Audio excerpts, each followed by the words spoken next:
Okay, at number one, the main reason I bought this particular GTI was the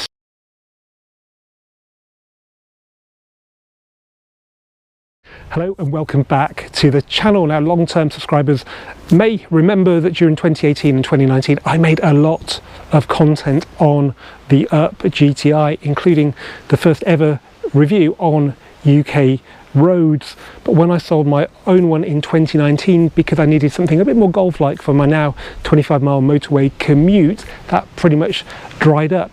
However, I kept on buying and selling them and eventually got through about 45 before I stopped trading last year, and every time I drove one I thought this is a great car, but it can be made even greater with a few choice modifications. So I've been looking on and off for quite a long time now for a project car. What has put me off is how expensive these cars are now compared to what they were when they were brand new. It's pretty much the same price for a car out of warranty with about 30,000 miles on it. However, when a good friend of mine offered me his GTI that he'd had from brand new, there were three very good reasons why I could not say no.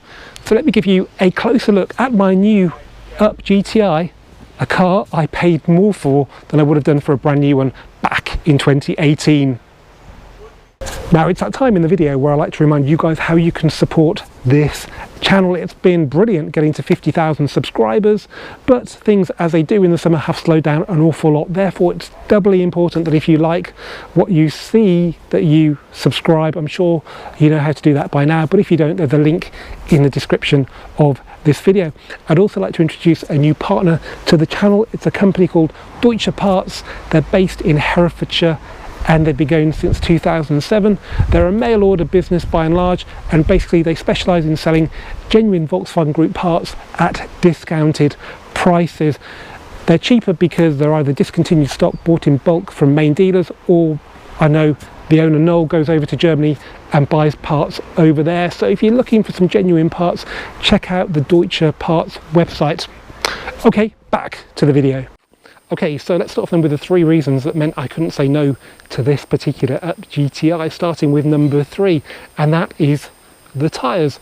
It's well documented that the factory fit tyres for the GTI are not up to the job. They're Goodyear efficient grip performance eco tyres designed for low emissions, but unfortunately they're also quite low when it comes to grip.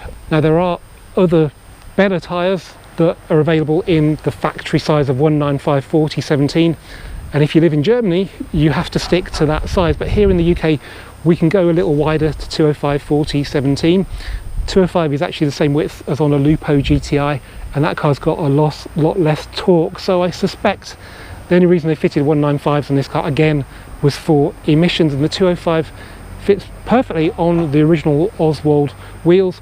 People have been fitting them for quite a long time now, mainly going for the Michelin Pilot Sport 4, but a year ago Goodyear launched the Eagle F1 Asymmetric 6, and when my friend asked what tyres he should go for on this car, it was a bit of a no-brainer to suggest those, and amazingly that's what he went for. So I test drove the Eagle F1 Asymmetric 6 at Goodyear's test track about a year ago, and it completely blew me away. I think they're about £500 the set, and these ones have done barely any miles. They're pretty much as new. They've still got the colour in between the tread blocks. As you can see, there's a lot more protection for the wheel edge, although that is a bit late for a couple at the front.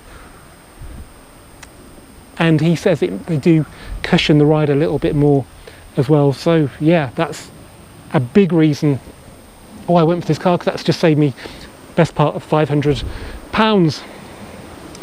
Number two is the remap.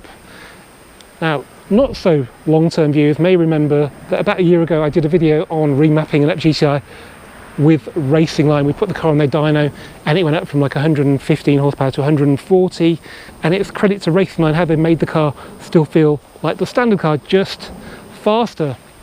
Well, the car in that video was this car, so it came to me with a remap, and one of the remaps I can completely endorse. Okay, at number one, the main reason I bought this particular GTI was the specification. It's got pretty much every option apart from auto headlights and passenger seat height adjustment, and it hasn't got a black roof because it's got the very desirable sunroof. So Volkswagen deleted this on the facelift model, so I don't think you'll see many after 2019 that have actually got a sunroof, but it's quite a nice sunroof. It doesn't seem to cause too many problems. It doesn't crack like on Mark 7.5 Golfs.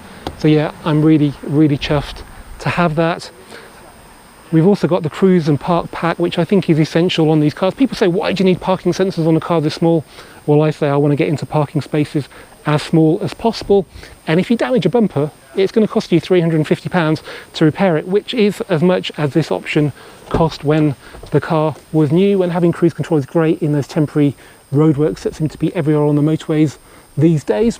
We've also got climate control, which makes all this area look a lot more modern. Without this, you get the 3 or 2 knobs, which look a bit clunky like a Mark III Golf. And we've also got Beat sound pack, which is nice to have, but I'm not sure it's something I'd spend my own money on, because the rest of the car really isn't up to having an upgraded sound system. It's not really built solidly enough to get the full benefit of that. Other little tweaks are front center armrest. Plastic's a bit scratchy and it does need a good clean, but it's nice to have. We've got the stainless pedals, which I've already managed to kick off, so I might have to glue that down. And we've got these wind deflectors. Now, no, they're a bit Marmite, and I actually said to the guy, why did you fit those? And he said, well, I think they look really good with the black roof and the black mirror casings and the black rear windows and the A-pillars. And he's right, but they do sort of have a bit of a bad sort of image. My Club Sport S came with them as well. I took them off pretty much immediately, but that was a really nice car as well. So yeah, I wouldn't let wind deflectors put you off an otherwise nice car. And the guy who owned it is, I think he's older than me, and yeah, a decent bloke. Okay, let's now do something I haven't been able to do before and have a look at the condition of an Up GTI when it's 4 years old. This one's also done 23,800 miles. Now, I've always been really impressed by the quality of the paintwork on the Up GTI. It seems to be just better than the Golfs, which is weird considering this is a much cheaper car. And at 4 years old, with, you know, a fair few miles on the clock, it does seem to be wearing better than the Golfs as well. I wouldn't say it's had the hardest life of any Up GTI, but even so, it should have a few stone chips, and it does have a couple, but it's by no means peppered. Most of that is insects on there, so that's really impressive. The paint's still got a good shine to it as well, and the owner wasn't the kind of guy that polished it every weekend. I think it's probably just been washed, so yeah, it looks great. The wheels, maybe not so good. Diamond Cut's not the best wheel for durability. The front two are curbed, but the backs are okay, and I think there's the odd bit of corrosion maybe here and there. But the biggest problem is when he had the tyres fitted, somebody pulled the centre cap off a bit brutally and has damaged the finish, and that's sort of corroding now, and they're probably not quite cheap. All four are the same. While we're down here, have a look at the brake drum.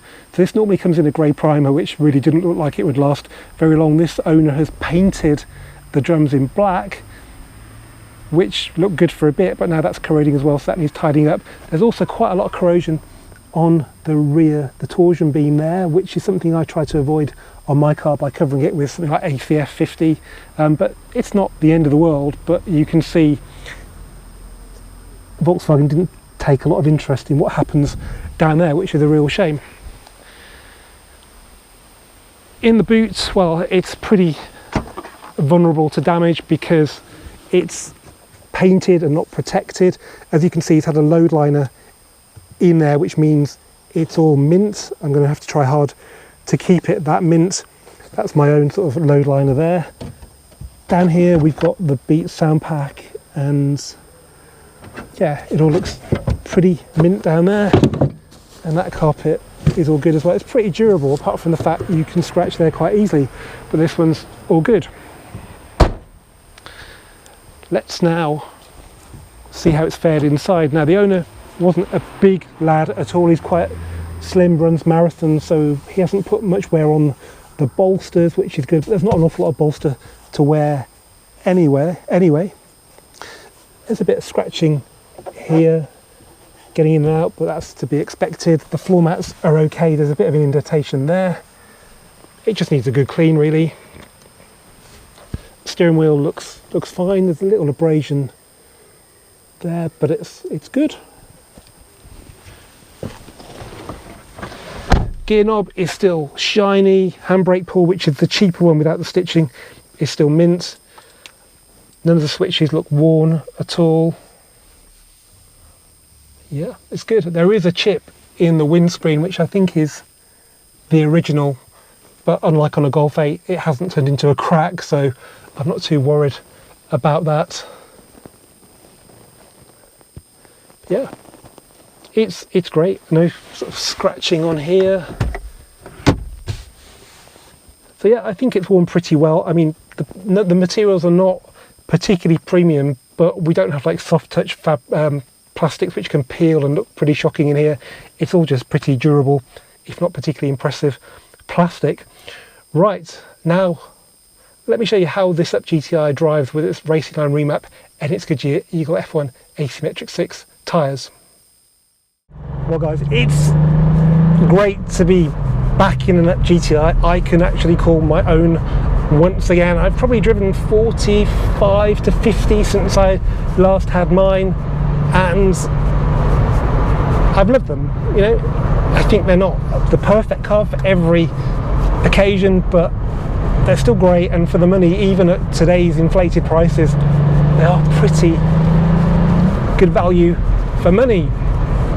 Now, when I bought my Club Sport S back in February, it came with two things the previous owner had done that made it nicer to own than my first one, which I bought brand new. The Michelin Pilot Sport Cup 2 tyres had gone, and they'd put 4S's on, which were a much better road tyre, and they'd PPF the front of it. And likewise with this car, the previous owner's done two things that make it better.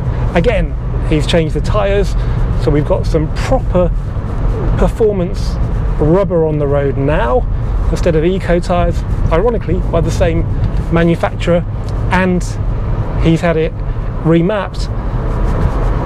Now, I'm not a big fan of remaps for every car. Like I say, a Golf R, it's 300 horsepower. Why do you need to remap it? An Audi RS6, it's 560 horsepower or more if you have the performance model. Why do you need to remap it? With the Up GTI, it's 115 horsepower and a ton, and that was good in 1983. But today, we want a little bit more, and we can have a little bit more. And the Racingline Map, it doesn't smack you in the face and say this is a remap with loads of wheel spin and lots of sort of jerky throttle. It feels really normal, and that's not a complaint. That's very, very positive. And I think I said that when the car was on the dyno, when I drove it after the dyno session, when we looked at the dyno plot, it looked very similar to the original one, and it does feel, you know, very similar. I have driven other remap cars and they are much more obvious than this, as I will demonstrate when we get out of this 30-mile-an-hour zone. I mean, let's try to do some in gear. We always love a bit of in gear. Let's get speed up on the dash so you can see what's what. That's 28, so there's going to be some lag. I'll tell you what, let's do third. Who wants lag? Okay, third from 30, foot to the boards. 60. That's pretty good. Now, I don't think you'd want any more than this 140, and I think 240 Newton meter the torque. But it's definitely more fun, and that's what it's all about. And because we've got more tyre now and a better tyre, you can actually enjoy this. On the original tyres, even 115 horsepower was a bit much, and you can't turn the traction control off. I don't think you should have to turn it off. I just think it should be a little bit cleverer than the system on this car, which feels like it's from like 1995. On a modern Golf, you hardly even notice it's working. You just get the light flashing and the power is still being transmitted, albeit a little bit more measured. So what's left to do on this car's chassis first impressions when I drove it in 2018, particularly in Wales where the roads were unusually smooth around Crickhowell, was that it was a great balance of ride and handling. But actually, when I started to live with mine, went over bad roads, I wouldn't say I was too bothered about the firmness of the car, but more the fact that if you went over a medium to harsh imperfection or hit a speed hump too fast, it would bang, and that's the shock really not being able to move anymore, and all the shock then gets transmitted to the body, which is not good for the car. It's not good for you because it gives you a real fright. So I don't want to lose any of this car's sort of poise. It's actually quite good, maybe a little bit more sophisticated, and the damping would be nice, but I really want to eradicate that crashing. So that's going to be my main goal with this car. There's not an awful lot else to do. The brakes are fine for the road. It's not really a track car, is it? Maybe we can fit Racingline's intake, although I'm not sure if that will sort of drive me mad because it is quite loud. But if you like that kind of thing, it's brilliant. So yeah, get one. But we might give it a try and see what I think of it. What else is there to do? Really, you let me know via the comments. Let me know what you want me to do to this GTR. I think it's really important I actually just drive it and do some good trips in it, because I used my old one for commuting from Birmingham to just outside Birmingham, and it never really went on any long trips, which is a real shame, because whilst it's not the best motorway car, and I wouldn't want to commute in one, you know, right through the winter in case some 2.5 ton ID Buzz decides to crash into you and turn you into a tin can. But I think on the right roads, in the right weather, it's a great car. There are, you know, for some roads it'll be perfection because it's so small, and what you notice is just how light it is. You really do. You think it's not going to corner, but with decent tyres, it just zips around corners, and your corner speed actually isn't that different to a grown-up car like a Golf.